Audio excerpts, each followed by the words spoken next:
Hello everybody, and welcome to the Fortean Slip Bedtime Stories. Tonight, the true story behind the movie, The Entity. Dr. Barry Taff and his associate Carrie Gaynor were overheard talking about the paranormal by a woman in a local bookstore. The woman approached the two men and told them that her house was haunted. She gave Carrie Gaynor some details of the haunting, in which Gaynor told her that he would discuss this with his associate. Dr. Barry Taff and Carrie Gaynor arrived at the 11547 Braddock Drive, Culver City home on August 22, 1974. Doris Bither, a petite woman in her 30s, greeted them. Doris Bither lived in the small home with her 6-year-old daughter and her 3 sons. Her boys were 10, 13, and 16. The house at the time was in shambles. Squalid living conditions and a tumultuous relationship between the mother and male children is what the investigative team observed upon their first visit. The investigators reported a feeling of overpressure in their ears while being inside the home. According to Taft, the house was twice condemned by the city. From what is known, Doris Bither suffered abuse from her parents, as well as had several abusive relationships with men. There was obvious tension between the 3 young boys and the mother. The psychodynamics of the home were extremely negative. It seems that the boys, especially the eldest, would harbor some dark and resentful feelings toward their mother. The unconscious mind that is troubled by a physically or verbally abusive environment and negative upbringing is like a lightning rod to the paranormal activities. Doris Bither claimed that the spirits would physically attack her.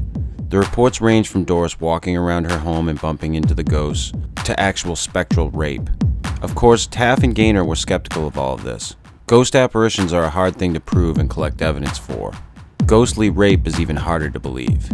It was not until they saw the bruises in her inner thighs and all over her body, as well as people outside the family corroborating by testifying that they had also seen apparitions, that both investigators started to take heed as to what Doris was saying. Doris claimed that the ghosts were of Asian men. The children also saw these beings.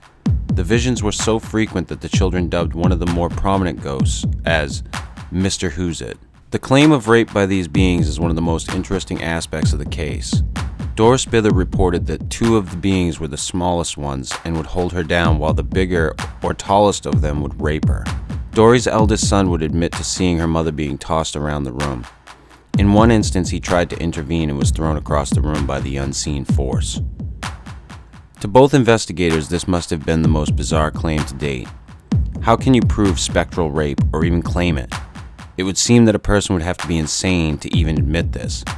The team decided to set up shop and brought in high-speed cameras and photographers as well as other investigators to help capture something on tape.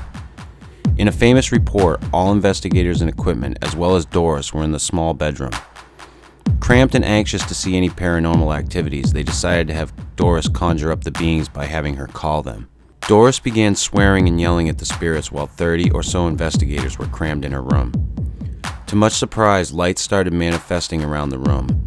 As Doris kept provoking the beings, a greenish mist started to form in a corner. As if it was coiling, the green mist started swirling and growing. Within seconds, the form of a man's upper torso started to become visible in the mist. Very large and a lot of muscles is what they reported seeing. The torso of the being did not show facial details, but did show the investigators' musculature. From what they gathered, this was a male entity. An investigator soon fainted after seeing this. No matter how many high-speed cameras were set up to capture this, none of this ever came out on film.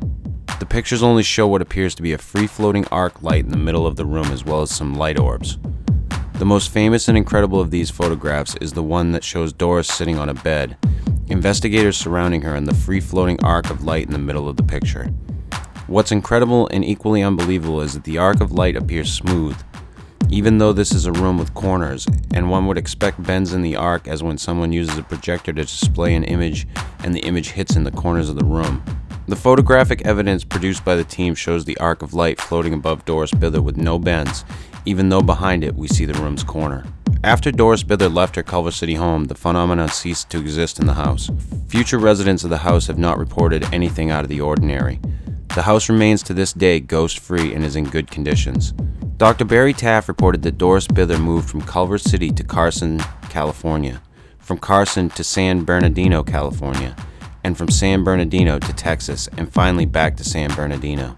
While jumping around the 2 states, Doris reported that the phenomenon followed her and her family to every place they moved to, feeding the notion that the poltergeist phenomenon was a manifestation of her unstable environment and mind. He also reports that her psychological state is made apparent when she reported being impregnated by the ghost. Medical tests showed her not to be pregnant but suffering from an ectopic or hysterical pregnancy.